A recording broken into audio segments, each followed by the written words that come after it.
Welcome back to another episode of Hometown Hauntings. I'm your host, Misty Watkins, and I have Mason with me. Yay! I'm back again. And I'm so happy to have you here. This one's exciting. Yes, we are doing Chicago this week. We have Lon Strickler. He is a 14 researcher, author, publisher. He's got a couple different websites. We're going to be looking a little closely at phantomsandmonsters.com. That's his blog.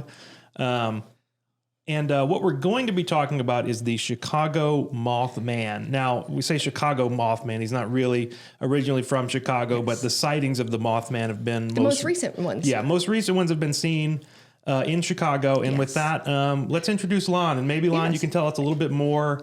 Yeah, and I'm so excited because this is going into kind of a different realm, and something that we're all passionate about is going into the myths and legends and how things come about and how it went from one to another and how it just transpires over time. So this is another in our realm of what we love. So if you're from West Virginia where it started, or Chicago or any other place, this is definitely one to stay tuned to. Yes. And he's very knowledgeable, it seems like.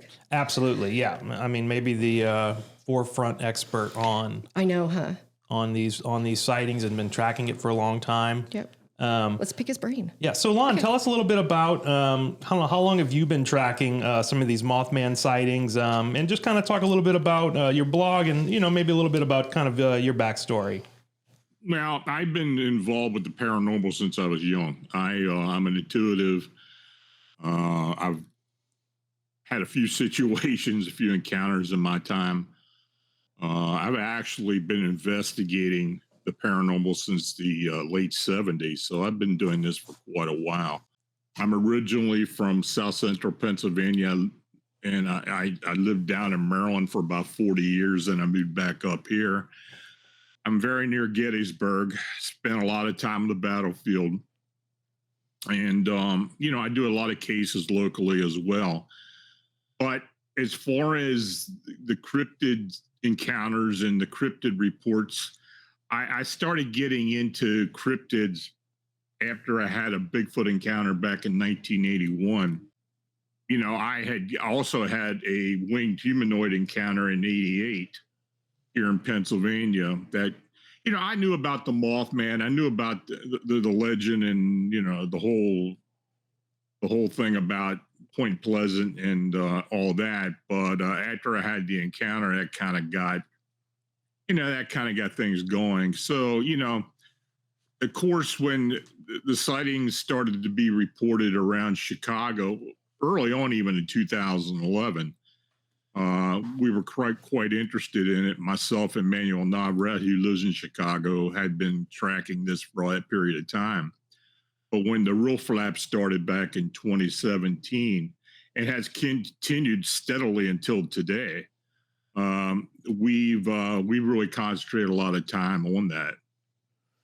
So let's just kind of we'll go back a little bit and just kind of talk about now. Sure. The first Mothman sighting was, as you said, in Point Pleasant, West Virginia. This was back in the 1960s. Mm-hmm. Maybe could you just kind of talk a little bit about kind of what the early story was and what those early sightings kind of entailed? Well, it actually started in and around Point Pleasant. There was a location called the West Virginia Ordnance Works, which was an old World War II factory where they manufactured dynamite and such. And that was on the outskirts of Point Pleasant. And since the factory had been closed back by the time this started back in 1966, there had been, the area had kind of been used as a hangout area for young adults and teens and such. And for whatever reason, this winged humanoid, or what people called the Mothman because the insectoid type look to it, was being seen. Mm-hmm. And it just wasn't there. It was throughout the whole area, the whole Mason County area, even across the river into Ohio. I'd say there were a lot of undocumented sightings, but I'd say the most important sightings, there were between 30 and 40 of them within a 1 year span until right before Christmas of 1967, the Silver Bridge collapsed. Mm-hmm. And of course, there were 46 people who died because as a result of that. And that's kind of where the legend really picked up. Yeah, because legend, from what I've read, people saw him standing there. They say that they saw Mothman standing on the bridge. So that was like a revelation of that this was to come because he was there before it collapsed. Correct? Yeah, I mean, it kind of became known as a harbinger of or portent of doom somehow. You know, John Keel, the journalist who wrote the Mothman prophecies, he kind of expounded on that. He kind of, you know, he being a journalist, he wrote about all the sightings, and you know, he kind of played it up. But of course, here we got a small town where you have 46 people die, locals die, and people are looking for reasons as to why it happened. Yeah. And that kind of fed into everything. That's why the Mothman legend still exists to the day. So you think that's how come it went from a myth to a legend, such as like Bigfoot and the Loch Ness and everything, because it's just progressed? Well, I mean, you can call it a legend. I mean, I think every legend has a little bit of reality mixed in with it. But, and of course, I've had some sightings, and I've talked to many other people as well as what's been going on in Chicago. There's something to this. I mean, this just isn't somebody's whim or imagination. I mean, there's something definitely to this thing. So since 67 in West Virginia, they've had no more sightings. Like now it's moved on to another location? No, it still occurs, actually. Okay. Yeah. I have had sighting reports in that all up and down the Ohio River Valley for many, many years. I mean, ever since that time. So maybe we could kind of keep talking a little bit about the backstory and stuff, just to kind of. So we do have some kind of original newspaper clippings here that we were able to find. This was actually from the Point Pleasant Register, November 16th, 1966. This was the first reported sighting of the Mothman. A couple sees man-sized bird creature, something explanation point. So this article, really one of the first ones, really goes into this couple. They were driving out in Mason County, West Virginia, and they saw what appeared to be a bird-like man. It was trailing their car. They said they sped up their car. They were traveling as fast as 100 miles an hour at one point, and the bird-like creature, it kept up with them the entire time. Yeah. And actually, after this story was published, there were like a dozen sightings of something similar, a bird-like creature, a bird man in Point Pleasant, West Virginia, for a couple weeks after. And they kept doing more newspaper reports and stuff like that. And it's really kind of become a big thing. Point Pleasant, West Virginia now has the Mothman Festival. Every year. It's been going on since like 2002. It's really become this kind of huge thing. But Lon, maybe you could kind of talk a little bit about how do you think the transition kind of came from, we get a lot of sightings in West Virginia and then it kind of transitioned to Chicago in the early, mid 2000s, 2011 and stuff. Is there kind of any theories about, how we kind of reemerged? Not really. It was kind of an innocuous trio of sightings back in 2011 in South Chicago. And all the sightings were actually reported to MUFON. And that's where we saw them at. Oh, no, go ahead. I pulled up the map here on your website of all of the... Yeah, that's all the sightings I have. What's the website for those that are listening if they want to pull up the map? So this is just right off of Lon's website there, the monstersandphantoms.com. And if you click on the Mothman section and you've got it right here. That's a lot of sightings. A lot of sightings there, and if you click on each sighting, there's kind of either a link that goes into an explanation, or there's kind of an explanation right there. So maybe Lon, just talk to us a little bit about when did you kind of start tracking it on the map, and like you said, there was kind of 3 sightings at first. When did you kind of realize that maybe there was more to this?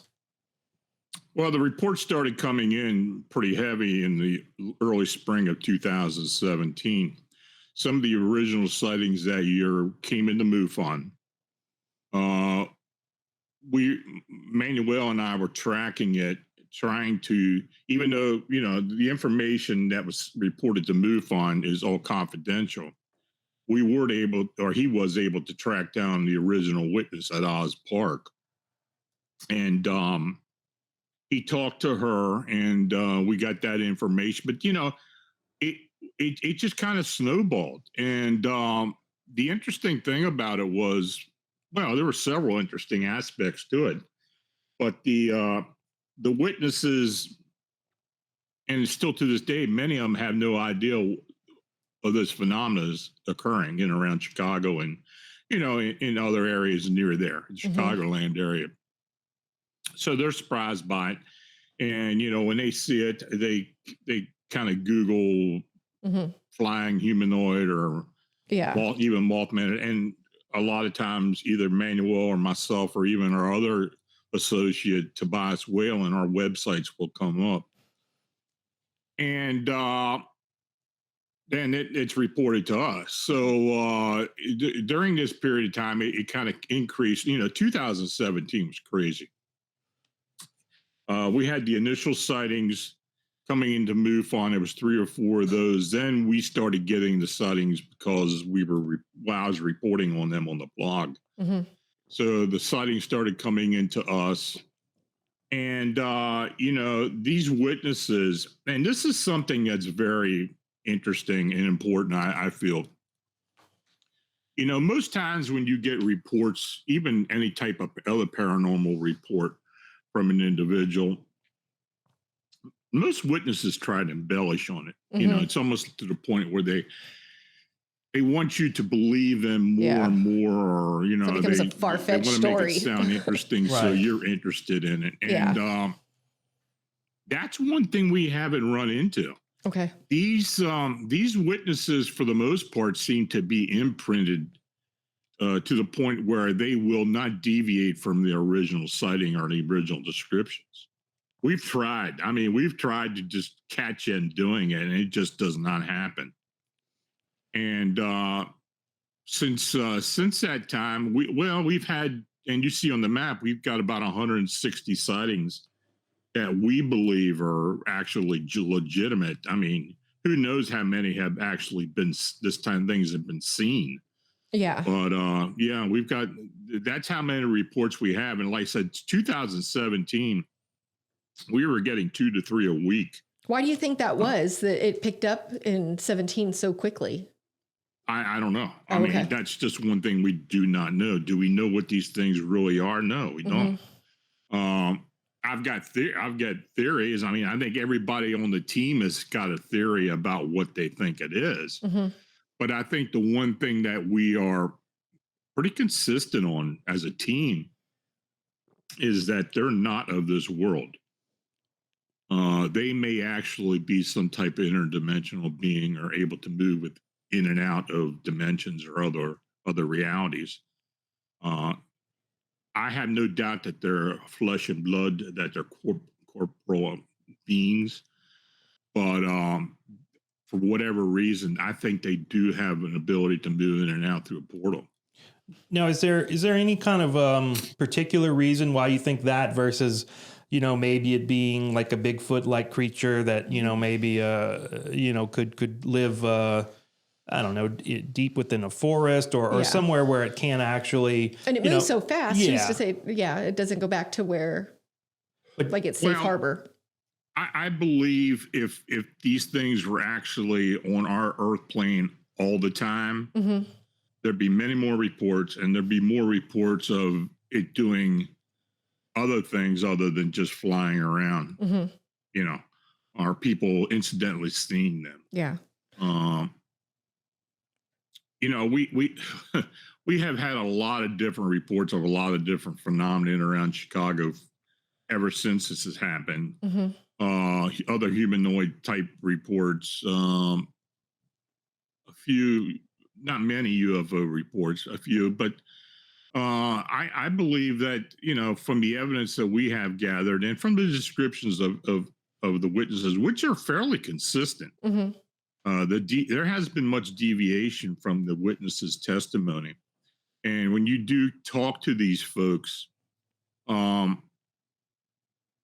many of them have no idea what has been going, and it's just not in one area. I mean, it's throughout the city, Hmm. throughout the whole region. Yeah. It affects people of all economic, social Hmm. standings. But it's kind of like the gift that keeps on giving for someone like us. Of Do you think now course, with like the time and how more people are more open to things, and that's why more people are coming forward and saying, I think I saw this. And so it's not such a taboo topic, or people won't look at them and think that they're just loony? I think it has something to do with it. Of course, we've got the internet, and there's a lot of paranormal shows on television. It's kind of Hmm. going mainstream in the last decade or so. So I think people are less hesitant about coming forward. Hmm. Of course, there's some people who will contact you, and it's almost like pulling teeth with them to get Hmm. the information. But for the most part, these people are shocked, traumatized by the sighting, Hmm. having no idea what it is, and they want more information.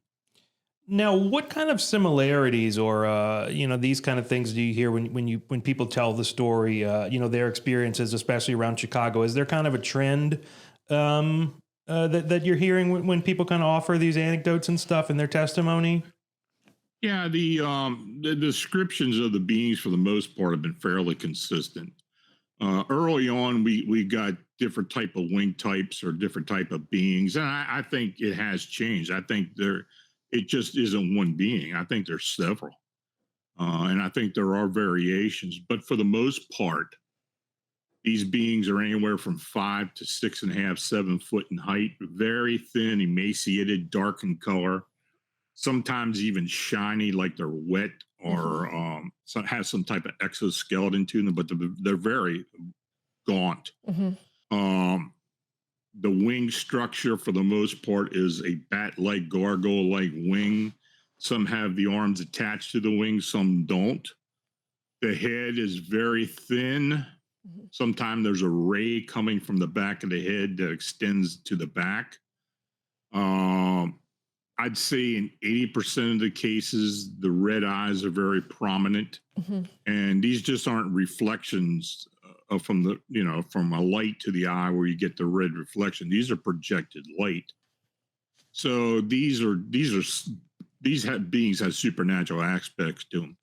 The flight is very interesting to where, and this is something that I noticed when I had my encounter in '88, that it can jettison itself without flapping its wings. It can literally lift off the ground From its feet. without any effort to it. Does it Um, run? Like noticed all the reports I've said it's flying, but with it being so fast, like can it just go and I chase you? guess Or it could, but we just have not seen that. okay. Um, it, the flying, and most of it's like gliding. Hmm. That it's able to glide at very decent speeds at some point without even flapping its wings. Of course, people have seen it flap its wings. Hmm. But another aspect to this phenomena is many times when where there's a crowd of people, and some of these crowds have been large. Hmm. Only a few people can see it. It's almost like it distinguishes which people can see it. Now, is it because these people have some intuitive ability, Hmm. or I don't know. But and we get that with other cryptids as well, with Bigfoot and such. Where it just seems that certain people can see them at some points. Hmm. And you had mentioned Bigfoot. My theory on cryptids for the most part is that many of them are interdimensional beings as well. I do agree that there may be areas where they are indigenous, just like the Pacific Northwest, around the Gulf, down in Florida. I think some of those species do live in groups, do live in breeding populations. But I think in other areas, for the most part, and many times where we just see singular individuals, I think that they have the ability to either cloak themselves or move in and out of realities or dimensions. Hmm. Many times people see them and they're gone. They suddenly disappear. Yeah. I know West Virginia, they interesting. thought that he showed himself on the bridge and the bridge collapsed, which was, they found faulty, whatever. But since he was been sighted in Chicago, it didn't really look like there's been any issues. So am I correct, or am I missing something? Whole Harbinger theory myself. Okay. Many of these reports after a disaster are kind of after the fact. Just like at Fukushima with the nuclear explosion, people came out later and said, "Oh, we saw flying beings above the plant." Well, that's never really been proven. There's only ever been one instance where there was a flying being reported beforehand, and it was well known, and that was at Chernobyl, what they called the Blackbird of Chernobyl. There was a large winged being seen above the reactor days before the actual accident. But in these other instances, I just have not found the evidence supporting that these beings were seen beforehand as a harbinger. And maybe just offer just a little more backstory. We kind of covered it earlier, but what Misty was referring to was about 13 months after the original Mothman sightings that we pulled up the newspaper report and stuff. This bridge in Point Pleasant collapsed. It was called the Silver Bridge. Silver Bridge. 46 people died. They did some reports and stuff, and they say it was the result of some kind of steel beam that was maybe missing or something like that. Now, some people had said that they'd seen, a large bird-like creature above the bridge before it collapsed. Some people have said that they think that maybe the Mothman, like Lon kind of said, is a harbinger of doom. That he shows up places before dark or terrible things happen. There, some people online say that, there'd been reports of a bird-like figure flying, near the Twin Towers on the day of 9/11. So, there are some theories out there and stuff that maybe this is a figure that maybe it's attracted to some kind of dark energy, or maybe it's trying to warn people, ahead of disasters. But Lon, you said that you don't kind of think that theory holds much weight for you. Could you kind of talk a little bit about that? Why you think that? Well, like I said previously, many of the sightings, if not all the sightings, other than the Chernobyl sighting, were kind of after the fact. It seems, it invariably seems to pop up with bridge collapses or something blowing up. We hear this all the time. I can almost go to any disaster that has happened since Point Pleasant, and somebody will mention they saw something previous. I just don't buy it. I just don't really think that happened. And also I think John Keel kind of used that. He kind of expounded on it. I'm not saying that it didn't happen, but there's a lot of other things that happened in and around Point Pleasant about the same period of time. The UFO activity actually went off the charts. The Men in Black, these guys started showing up in the town asking questions. A lot of paranormal activity throughout the town, still is. Yeah. But now that town's more of like a sightsee, like people go there for the mystery history kind of where. Right. Yeah. Yeah. Mothman is a big draw there. Mothman brings about $2 million annually to the point. For a little small town of like 5,000 population, a little bitty or something. town of Point Pleasant, West Virginia, but it's probably their biggest, tourist attraction for them. But Lon, maybe we could talk a little bit more about that also. So you talked a little bit about the John Keene novel. That's the Mothman Prophecies? Is that what it's called? Right. That was a famous novel. It came out in the 1970s. John kind of used some of these newspaper reports from Point Pleasant to kind of expand on it. But one of the big things he really talks about is the Men in Black in that book. Talk a little bit about who these people might have actually been. And, not the Will Smith movie or anything like that. But it seems like there obviously could have been, actual government agents that would have been sent out to places and probably still exists today. Have they been seen in Chicago? Right. Obviously it's Okay. But it's a much bigger city. And so it would probably be a little, be much easier for them to blend in Chicago versus Point Pleasant, right? Well, the Men in Black phenomena that occurred at Point Pleasant was somewhat different than today, I believe. I believe those individuals that were there may have actually been government, Okay.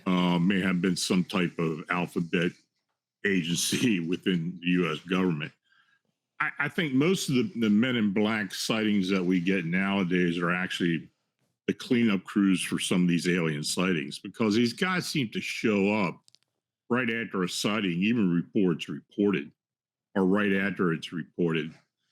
This is something that we have investigated for a long time now. But my personal thought is that they may be some type of otherworldly being, that possibly an alien or something that tries to clean up something that shouldn't have been seen, or try to talk to the witnesses and try to convince them not to report it. That's one thing we hear a lot from these witnesses.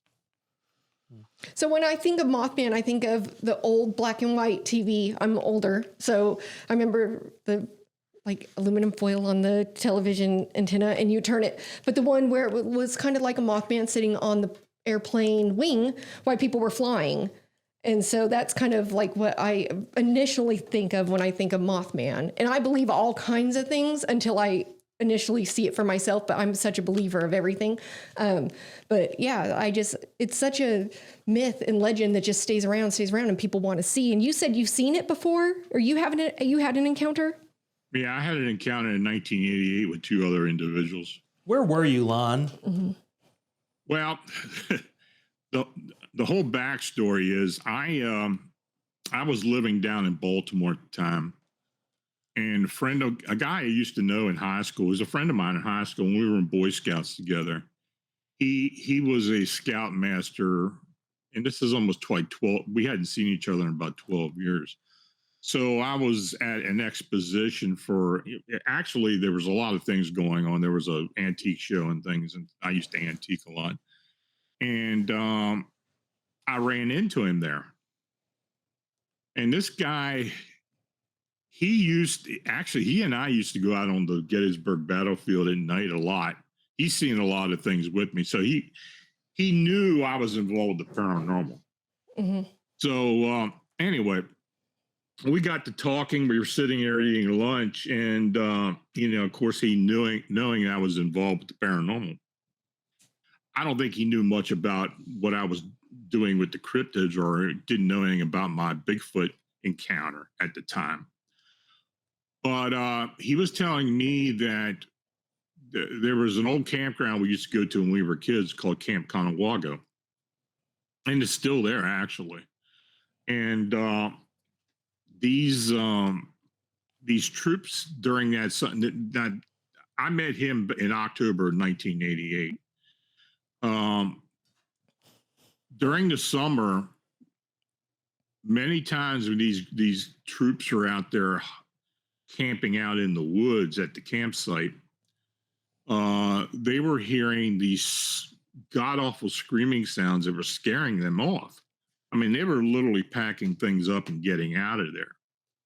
So he and another individual wanted to go out to the campsite, or go out to the camp itself, and investigate and see what they could figure out, because it was getting to be a concern, because they didn't want to run into the problem the next year. So they wanted to see what it was, so they could kind of dispel all the rumors and, calm the fears. So he asked me, he said, look, me and the other guy are going out there this coming weekend, next weekend. Do you want to tag along? And I said, sure. That was a time back in '88 where I was young enough. It didn't bother me to sleep on the ground, because I could at least get up, and I can now. So I did. I met him out there that next Friday, and we kind of got together, trekked out into the woods, got into a campsite, set everything up. I guess by that time it was like 6 o'clock in the evening, and it was it was a really quiet night. So we had nothing happened. We had 3 separate tents. So the next morning, when we got up that Saturday morning, we were sitting around the campfire eating, And the other gentleman who was with us mentioned, did you guys hear something walking around in the campsite? And I had. I thought maybe it was one of those guys getting up to relieve themselves in the woods or whatever. I didn't think much of it. Didn't seem anything, important at the time. And nothing was disturbed in the campsite. So we were out in the woods. We were out there all day. We got back about 6, 7 in the evening. It was just starting to get dark. And, we sat around, just didn't see anything while we were out. And we decided, well, we're just going to sit around here, see what happens. So, we're sitting around talking football, this and that, anything came to our mind. But I guess about 11 o'clock that evening, we were about ready to go, pack in for the day. We heard this screaming sound coming from the woods. All of you did? What's that? Yeah, all of you did? Okay. And it was kind of innocuous. I mean, it could have been an animal making a screaming sound. Or, you hear a lot. There's a lot of game around there, so you hear a lot of different things in nighttime. Yeah. So we didn't really pay much attention to it. It did seem that alarming to me personally, but we decided, well, we're going to stick around tonight. We're going to stay up and see what happens. Well, no more than a half hour or 45 minutes later, we heard another scream. Now, this time, it was closer, and it was very blood curdling. I mean, it was almost like, it sounded almost like a female or a child screaming bloody murder. And it was kind of moving in and out, like it was either flying or running around, or, you could kind of hear it trailing off and coming back and forth. So then we got, we were at full alarm then. We were wondering what it was we were talking about. We had no idea what it was. So we were going to stay up the whole night. So we were sitting around the campfire about another hour and a half later. And I got up to stretch my legs. I was walking around a bit. So the campsite was right beside the creek, the Conewago Creek. And there's a trail right there that runs along the creek, the main trail. So I walked up there to the trail, and I just got this funny feeling that you almost get that feeling like something's watching you. I couldn't see anything, but I just felt really weird. So I went back and I told them, hey, let's grab our flashlights and walk up and down the trail a bit, see what's going on. So, nothing else was going on. So we decided to do it. And I guess it was about 1 o'clock in the morning by this time. Well, we got our flashlights, walked out on the trail. We were back to back, and we didn't get more than 50 foot away from the campsite when all of a sudden we saw these red eyes, red lights coming from the creek to our right. Something was standing in that creek. Before we got our flashlights on this thing, it literally jettisoned itself out of the creek. Oh, wow. Now, the creek was pretty shallow at that time of year. But this thing, I mean, it like shot like a rocket up into the air. And when it got to its apex, it screamed out. And then we heard it going away from us. Well, we were in shock. We literally ran back to campsite. And my buddy wasn't saying anything. He was freaked. How far away do you think you were from it? 30 foot, maybe. Okay. Wow. Did you feel like it meant harm to you? No, I didn't get that sense at all. I was just surprised by what I saw. I really don't know what I thought. Has anybody who's come forward to tell their stories felt like it meant harm to them? Well, when we got back, I said my buddy wasn't, he wasn't talking. Now, the other guy and I were talking, and he mentioned to me, he said, did you notice anything on its back? And I had. It was like it had structures on its back. I mean, like it extended over the head. Okay. And we decided, well, maybe it were wings, since it did fly, but we never saw it unfurl. I mean, this thing just shot straight up into the air. So we finally got my buddy to talk. He wasn't saying anything other than that he wasn't sticking around there for the night. Yeah. He was going up the administration building and sleep up there. So both of them went up there and left me at the campsite. I I was up the rest of the night, but nothing else happened. Hmm. But the interesting thing about this was that since that sighting in 1988, there have been other sightings, and there have been people hearing that screaming sound. I had not reported that incident for a long time, almost 20 years. I eventually posted on the blog, and other people were seeing it. And then I was getting responses. One individual who lived in nearby Dick's Dam was telling me, for 20 years I've been hearing that screaming sound. I never understood what it was. Hmm. Then later on, after posting it, I had a scout troop leader contact me and tell me, several weeks ago we were out at Camp Conawago and I was with my troop. And it was during the day, it was on Saturday, and the kids were out on that trail, the same trail we were on. Hmm. And they came running back all upset and screaming and yelling, saying that they saw a dragon. That's the way they described it. Well, he thought they were pulling his leg, just trying to get a response. And,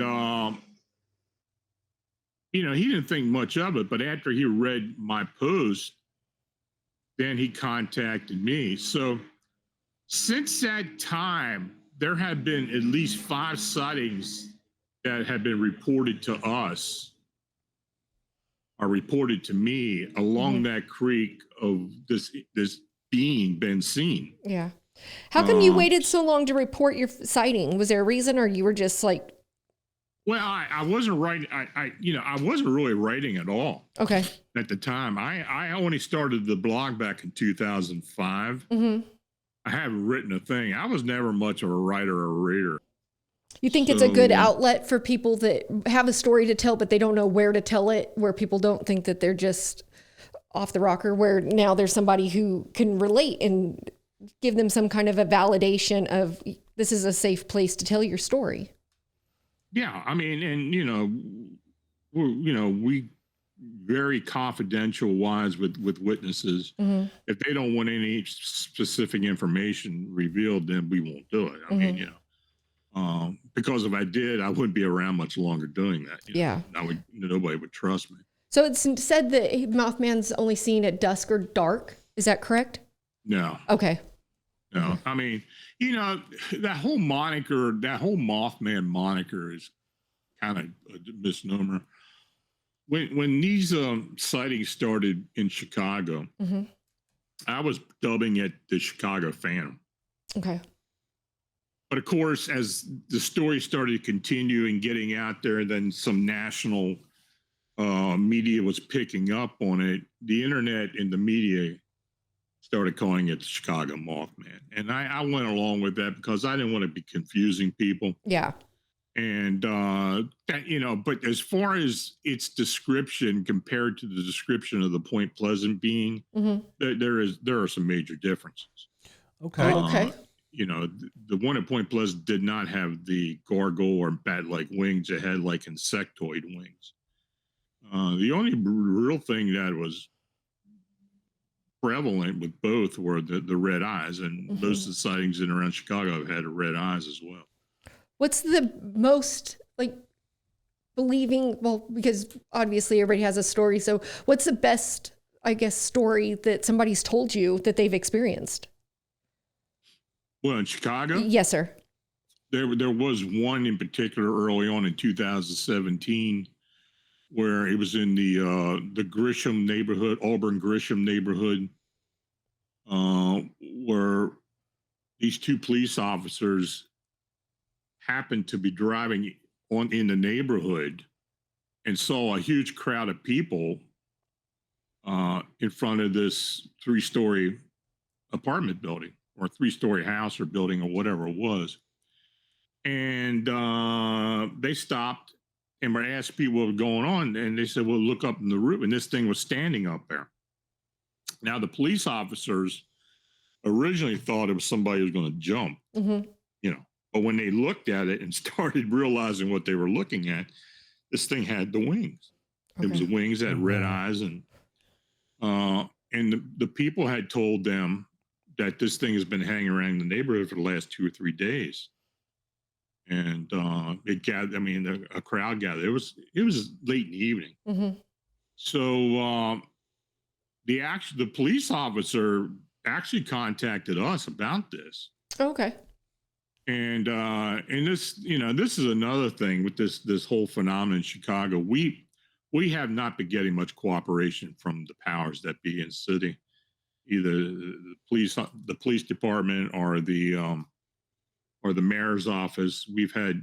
I had one witness who worked in the mayor's office who told me point blank that you may as well forget about contacting them because they're not going to help, and they did. Do you think it's because they don't want that like taboo to their city, like tied to their city? Yeah, I think a lot of it at the time was because of tourism. I don't think they wanted anything being associated with what was going on. Okay. That's kind of what I gathered Yeah. from folks. Now, the police officer who contacted us, he insisted that he wrote a report. Mm-hmm. So, of course, we're all filing FOIA requests with Chicago Police Department. Now, if you're familiar with the process of the Freedom of Information Act, it normally takes several weeks before you even get a response. Mm-hmm. They were flagging these, I think, because we were getting a response within 2 days. Okay. And they were telling us Nothing came in. Yeah. There's nothing to be shared. Gotcha. It's just like what's been going on out of O'Hare. I mean, we've had pilots and air traffic controllers tell us about what they've seen. Yeah. Right. And of course, as other individuals, we would file a report with the FAA, that's the Great Lakes region. Mm-hmm. Excuse me. Mm-hmm. And, they know nothing about it. Yeah. There's no report. And of course, the pilots would tell us, well, we absolutely reported it. Mm-hmm. Yeah, I read an article. Yeah, I mean, there is the concerted effort not to say a whole lot about this. Mm-hmm. Now we pulled up one video here. I think this was linked on your website. This was one of probably the best videos I would imagine of what this flying object. This was captured around Chicago. This is from 2019. So I mean that's the that's pretty anomalous as to what it really is. I don't know what that was. Mm-hmm. That was something that I didn't notice until recently. Okay. And I posted it asking if it was the Mothman or what it was. And but it just didn't really fit the descriptions of what we had been getting from individuals. Yeah. Yeah, I mean the way it's flying is kind of how some of the descriptions are, and it looks like maybe there's two of them. Yeah. At some extent, which is kind of like what you were saying that maybe it's Mothman, not Mothman. But this was one of the videos that was out there. Mm-hmm. A little zoomed in, but again, this was in Chicago. Yep. 2019 here. So I really don't know what part of Chicago that was taken at because I never talked to that witness. Okay. None of us have talked to it. I talked to Manuel and Tobias, and none of us knew Chatham. that video. It says It Chatham. happened to show up on a television show, and it was referred to me by one of my researchers, and that's why I looked at it and posted it. Mm-hmm. But as far as our witnesses have gone, there have been attempts to take photographs of it, but these things, these sightings for the most part have been very fleeting sightings. Mm-hmm. By the time they realize that they can actually grab their phone and take a picture of this thing, gone. Yeah. And then, do you get a lot of people, skeptics that say it's like a jetpack, and people, because now they have jetpacks where people, you see them on vacation in the tropics or something. Which was kind of what you were talking about, the sightings at the airports and stuff like that. That some people say it could be a person on a jetpack. Other people say maybe it could be an unidentified flying object or some kind of flying specimen. Mm-hmm. That whole jetpack thing kind of started getting into the vernacular when all that stuff started happening out at LAX, where this guy was being seen out there. We just haven't really had a whole lot of that, people talking about that around O'Hare or around Chicago. Yeah. I just have to ask Sure, after we've doing got like some skeptics. research. I mean, they're, Yeah, any type of anomalous activity is going to bring out skeptics. of course. Yeah. This was the video of a jetpack here. Yeah. Allegedly a jetpack, allegedly a person on a jetpack. I guess you can see a little bit how, maybe some kind of, Mothman sighting could be mistaken for this possibly. It's hard to say, but there are a lot of theories. A person on a jetpack can't hover right in the middle, just hover and stop midair without flapping its wings, or just sitting there, or land on a telephone pole, or land on a street light, or right. And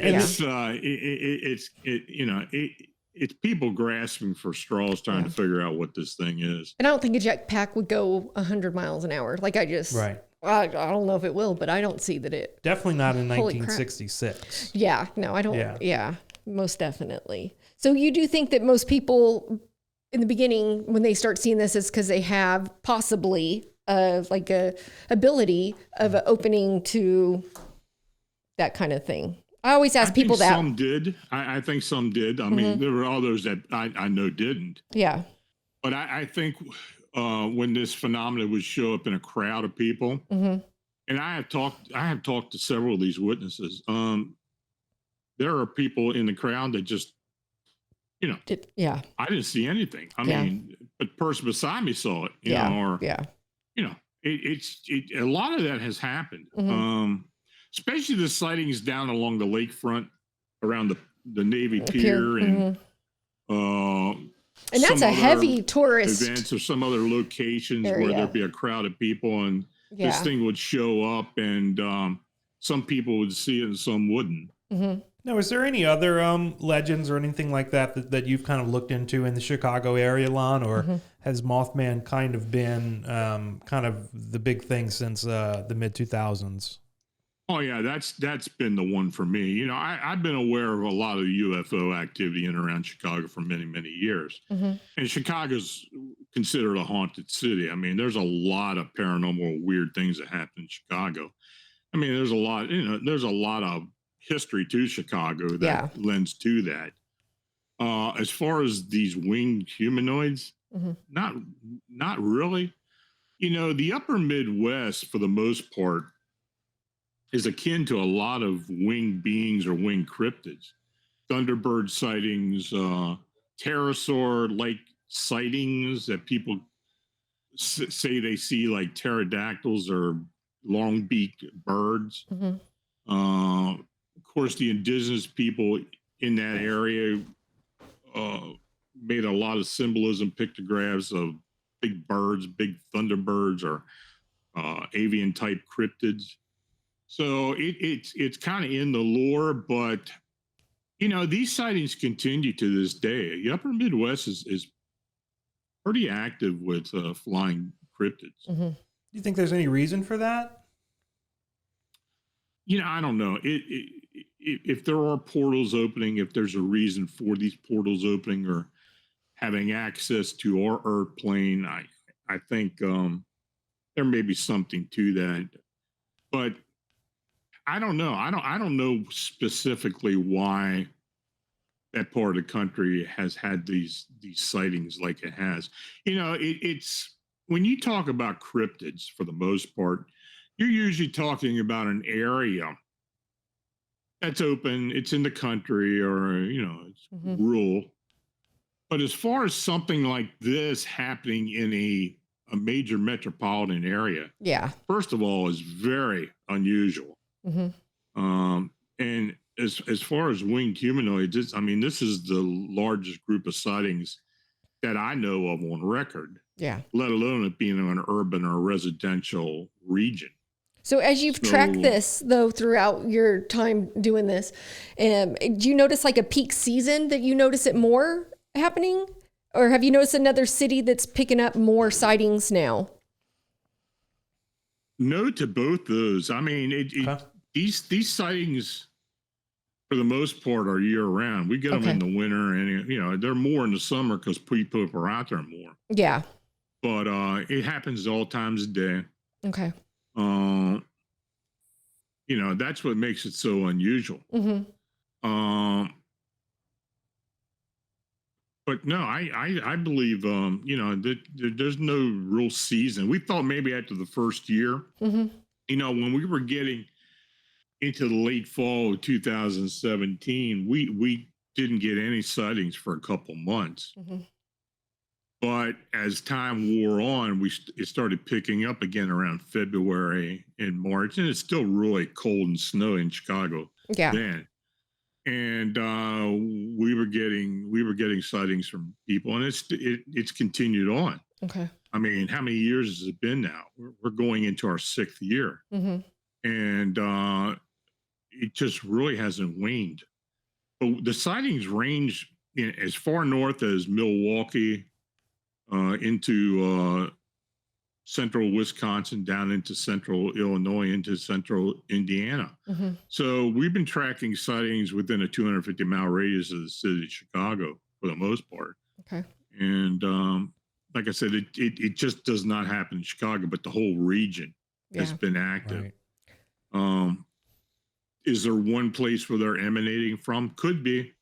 Mm-hmm. Since October 2019, I'd say 80 to 90% of the sightings that we've received have come from O'Hare or around O'Hare. Okay. Okay. A few of the neighborhoods, Rosemont, Bensonville, and those areas have had a lot of sightings, and they're just on the periphery of the airport property. Yeah. But the fact that we had airline pilots and air traffic controller, Mm-hmm. TSA individuals, security, airport security, cargo people. I've got some confidential informants at the airport Mm-hmm. who, at least one's a supervisor, that has been telling me for years Stories. now that their people report to them all the time about what they're seeing. Yeah. People are seeing this thing, and of course, more recently, we've had several firemen at the 3 stations at the airport, because they have Chicago City firemen at O'Hare, and they have 3 stations there, and many of them have come forward with sightings as well. So, and I'm in the process right now of talking to a flight attendant who's originally from Chicago, that has been kind of watching for things for me. Yeah. And so, Okay. most in O'Hare in particular, there's one area of the airport that seems to be most active. And I don't know how many know this, not many people even know this, that there is a cemetery on the O'Hare grounds. Really? Okay. I did not know Rest that. Haven Cemetery. It's on the southwestern part of the airport. There were actually 2 cemeteries there when they first built the airport. Mm-hmm. One was moved, the bodies were removed and everything. But this one cemetery, this Rest Haven Cemetery, remained there. Whatever reason, I don't know. I don't know if you know much history about O'Hare, but that whole area, for the most part, were orchards. Now, when you see the FAA designation for O'Hare, it's always ORD, Mm-hmm. and that's because it's for orchard. Okay. So that's how it got that designation. Yeah. But no, there is a cemetery there, and some of us on the team believe that is the main portal, the main area where they're coming in at. I'm gonna have to do some research on that one. So that would explain kind of why they're seeing so many sightings around the airport, around this area. Now, when you say portal, maybe could you just kind of explain a little more? I mean, what you mean? What your understanding of what that would be? Well, it's kind of like a tear in the fabric of reality between our world and other worlds. If you know the theories of dimensions, there are supposedly 11 linear dimensions as opposed to our Earth plane, and these other dimensions may be very similar to what our Earth plane looks like, Hmm. but there are differences. I mean, things that reside there, how things are run there, how things react.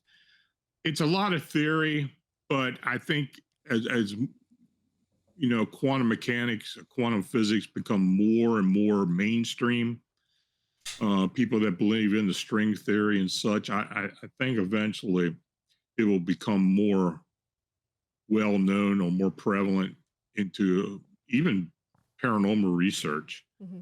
I believe that these individuals in particular, but even some other cryptids, have supernatural abilities or abilities to move within worlds uh, exponentially. I mean, just without losing form, without losing mass. Um, I just believe from some of what I've seen or some of what I've heard and some descriptions and how these things show up, Hmm. how they disappear so quickly. We've even had individuals who have reported seeing these things suddenly disappear, like I went through a visible doorway. So within Chicago. So there's something going on. I don't knock anything. I We wait just to don't see it. understand it yet, but there's definitely something going on. Yeah. So if somebody has a story that they want to share with you, or they have something, what's the best way for somebody to reach out to you? And do you communicate well with people that reach out to you? Oh, absolutely. I mean, they can go to my blog at famsmonsters.com. There are links there to contact me, or they Okay. can just email me at lonstrickler@phantomsandmonsters.com.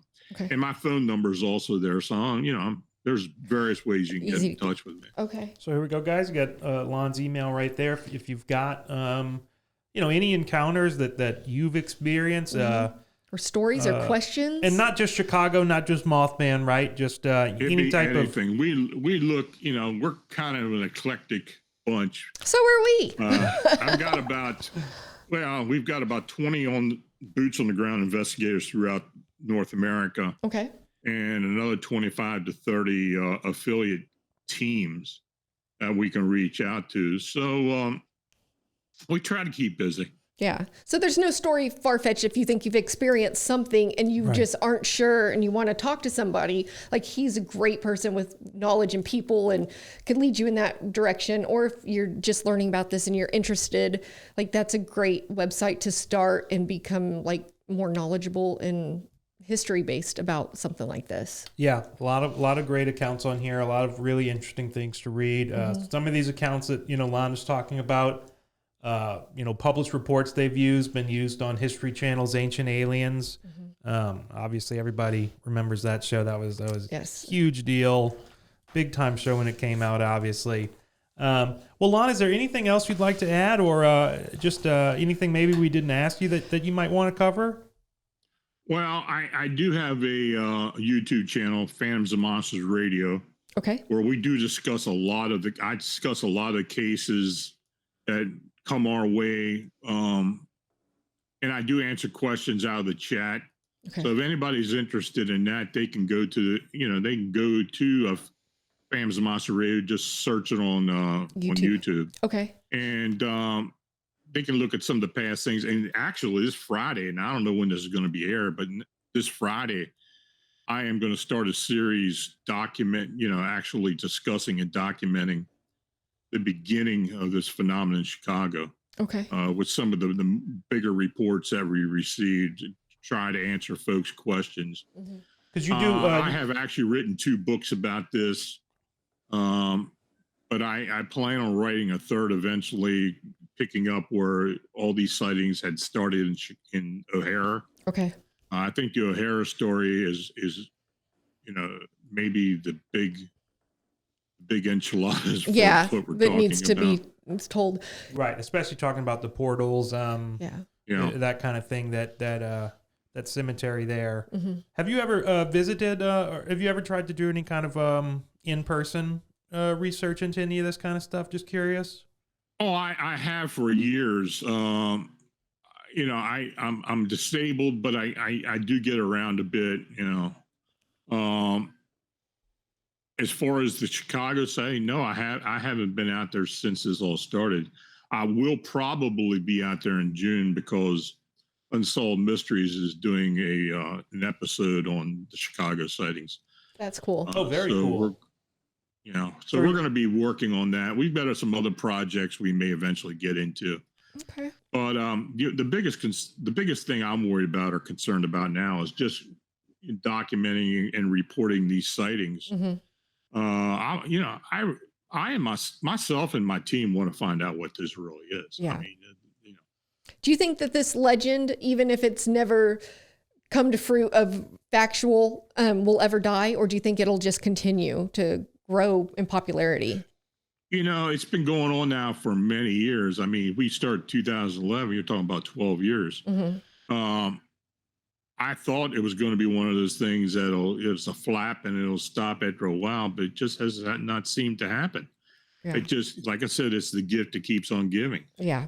Every once in a while we'll get a sighting, it'll come in and, it'll kind of spark our interest again and start looking in other directions. And, but it's continued on. And, as long as it continues, we're going to keep looking into it. Yeah. Good. Well, if you want to visit Lon's website, as we said before, phantomsandmonsters.com, check him out on YouTube.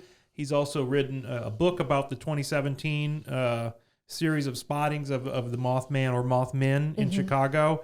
Well, Lon, thank you so much for joining us. Thank you. This has been a really great conversation. It has. I think we know he's a lot done more. So much research. Like when you look at the map, it's very detailed of where they were seen. You click on the number and it leads to like a little blurb about it, if not a longer blurb. Right. So there's definitely, you've put lots of time and effort into your research, which people, if they're really looking at it in detail, like it's not just a hoax or I'm just doing this, because the hours and manpower you put into this shows in the research that you provide for everybody to see. So good job on that one. Yeah, absolutely. So I can't wait to talk to you hopefully in the future with more stuff. And thanks to your team who you mentioned throughout the podcast, who help you do what you do and provide that information to your audience. Perfect. Very good. Yes. All right. Thank you, Lon, so much. Yes. Thank you, sir.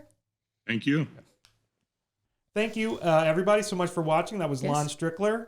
Make sure you check out his website, phantomsandmonsters.com. And we also wearing our own shirts today. Whoop, whoop. So from at shop.gocitytours.com. And I did the Mothman. You wore this. UFOs. You wore this not too long ago in another episode. And I just thought, with being Chicago, shout out to the Cubs and Mothman. And then yours is, I love that on UFOs, the green. Cows. Yep. Being abducted by aliens. The green's great. It's amazing. Yep. Yeah. And your Mothman actually, I think it's pretty true to the descriptions that we've read. Yeah. We've got the red eyes. We've got the wingspan. The wingspan is very big and intimidating. Would not want that thing flying behind my car at 100 miles an hour. Me neither. I'd probably stop. Yeah. And just hope it kept flying. It didn't just flip my car or something. Go around, Mothman. Yes. Yeah. Go around. But even listening to the gentleman's stories, like even the sightings in the 60s seem to be pretty accurate to what they are still today. Absolutely. So so make sure you check out shop.gocitytours.com for merchandise. And there's all kinds of themes, all kinds of ideas that are done by our graphic artist here in-house. We print them in-house. Everything's done by us smart, wicked-minded people. So Yes. These are all designs done in-house, completely original. Yep. So Victor and Rachel, shout out, because they're amazing. You're not going to find these anywhere else. No. Nope. So get some original shirts. Yeah, and keep an eye out, because we're always doing new designs. They have so much designs in store, so I can't wait for everybody to start wearing some of our merch and showing off what you got. Absolutely. So, well, thank you so much, Mason, for being our guest. Thanks for getting Lon on, because I think he was really good, and it goes off into our branch of what's to come and what our minds are just constantly going of myths, legends, and real haunted history. Hometown Hauntings is brought to you by Thank you Go so City much. Tours, the best tour company in the nation for giving you both chills and thrills. They offer tours in more than a dozen cities across the United States. Whether you're looking for a fun night out with the family, a pub crawl with friends, or a gruesome look at genuine history, visit GoCityTours.com to book a tour in a haunted city near you.